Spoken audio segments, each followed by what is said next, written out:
Hi, my name is Joshua, and today I'm going to be talking about the crisis in Sinaloa with the drug cartel. So, in Sinaloa, the drug cartel is very, very powerful. They pretty much control the whole city, and it's really, really bad when it's they have no pretty much law enforcement to do anything about it. The drug cartel is pretty much the law, and they just do whatever they want when they want, and it's just a terrible, terrible thing. But since they have so much control over the city, they have a lot of influence on women's culture.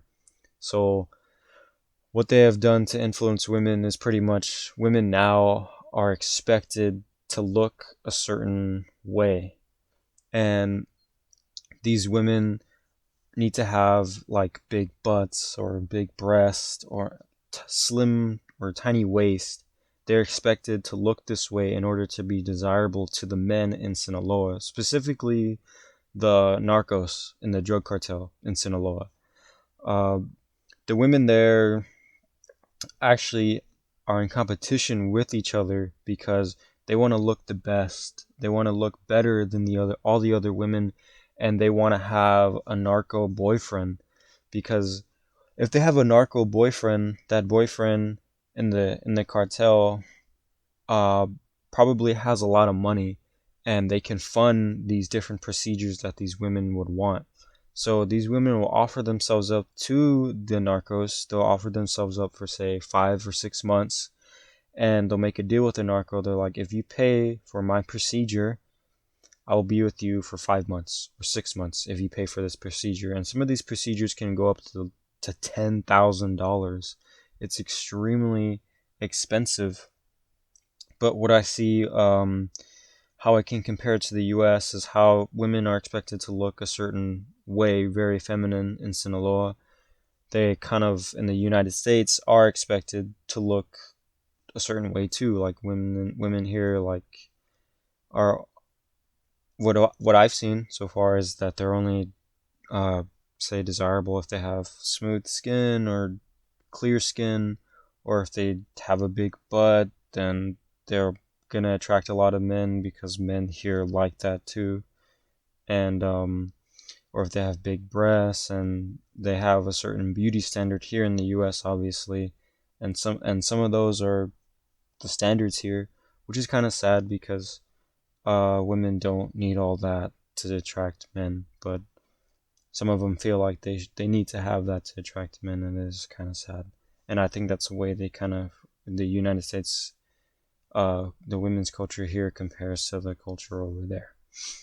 But some of the cultural practice there and the expectations there that exist in Sinaloa, as I mentioned earlier, are that a norm there is for women there to get plastic surgery. That's a normal thing and practice there that they have in Sinaloa, and it's very sad, but that's what they do.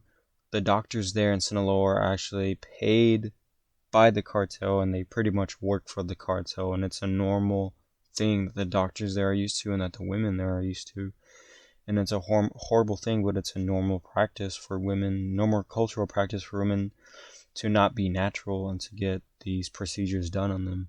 And I think it's a really sad thing. Here in the US, obviously, we don't, that's not a very normal thing to always get plastic surgery, even though I do see a lot of women on TV, say like Kim Kardashian or celebrities, they do get plastic surgery to look a certain way, and they set a beauty standard a certain way. And I don't think that it's a good thing because it's not all natural or anything. It's just all plastic surgery. And I think that's a way it does kind of compare to the US with celebrities getting a lot of plastic surgery and setting a certain beauty standard. But unfortunately, that's is what it is. But it's not like that, of course, for all women here in the US. But that's what I've seen here in the United States. And different uh, ways I think for number three is I think a way for the United States to raise awareness, or to do or help Sinaloa, or to help the border crisis, is because of the drug trafficking.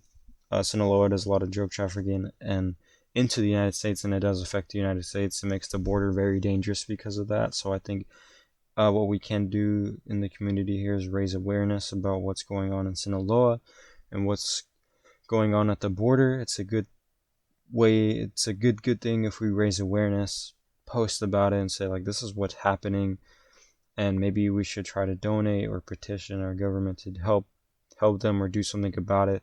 I think that would be a great thing for us to do to help them, and I just hope it can get better in Sinaloa. Hopefully, maybe if they get a stronger government, so it won't be controlled by these drug traffickers and the cartel. Thank you.